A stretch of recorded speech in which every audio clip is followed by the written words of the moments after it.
Regular and irregular verbs, ये भी आपने उस वक्त सिखाने हैं और इन आपने डिफरेंस उनको बताना है when you are dealing with the section of verbs and with the topic of verbs. तो वहाँ आप उनको डिफरेंस बताइए कि रेगुलर क्या होता है और इरेगुलर क्या होता है।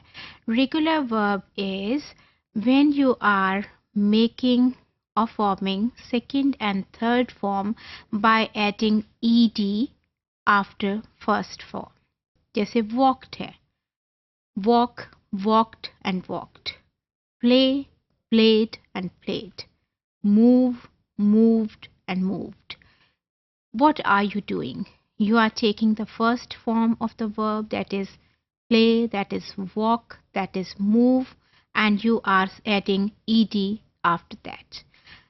ed जो था वो ऐड करने से क्या बना, सेकेंड फॉर्म बन गई और थर्ड फॉर्म बन गई।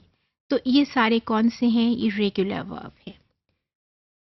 सो please tell them what do you mean by regular verbs.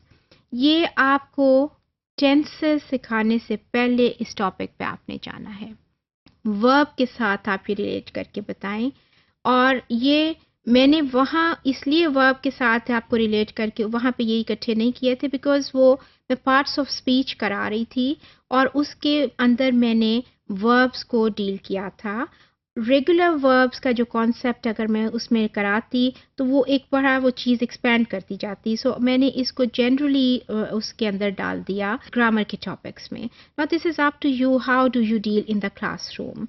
आप लेकिन my suggestion is then when you are teaching them verbs, so put this topic and put this concept with that topic कि verb क्या होता है और regular irregular verbs क्या होते हैं and helping verbs क्या होते हैं, इनको आप इकट्ठा करते हैं। इस वाली स्लाइड में आप देखें moved and planted and studied, these are regular. और उसमें क्या है, उन्होंने सिंपली कहा है कि जिसमें आप डी और ई डी आप ऐड करें तो you get the second and third form. These are the regular verbs. whereas irregular verbs कौन से होते हैं, which you make not by adding ed or d after first form, बल्कि वो कोई और वर्ड उसका होता है। मसलन फील का फेल्ट है, सिंग का sang है, गो का went है। आप obviously you are not adding ed after that। Language के रूल्स में है, उसमें we can't do anything about it। हमारे उर्दू में भी तो है ना, देखिए ज़र्रा जो है वो जाल से है, ज़रूफ जो है वो ज़ोए से है।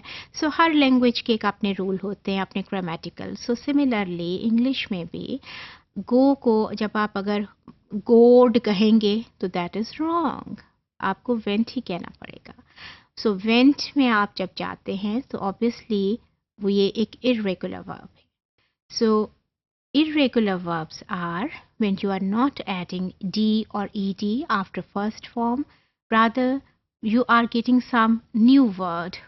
पहला वर्ब कुछ और है एंड सेकंड वाला बिल्कुल ही कुछ और है। जैसे फील का फेल्ट है, सिंग का सैंग है, आपका रन भी फॉर इंस्टेंस वो भी इसी में रेगुलर में आएंगे बिकॉज उसकी तीनों की तीनों फॉर्म्स जो हैं वो रन रन रन।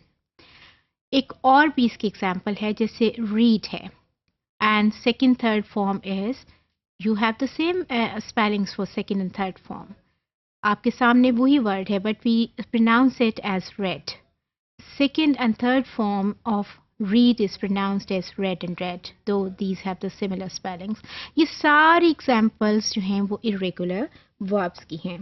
इस स्लाइड में देखें you can see different irregular verbs और जिसमें you have first form but second form is altogether different and third is also different। जैसे go का went है and then gone है, eat का ate है and eaten है, and do का did है and done है।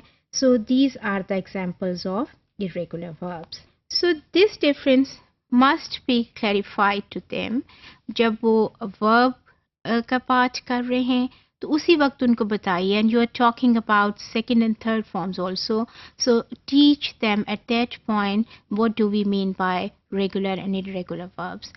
ये वाला जो बात है उनको बिल्कुल क्लियर होनी चाहिए before going to the topic of tenses, क्योंकि टेंसेस सिखाते हुए अब तो आप यू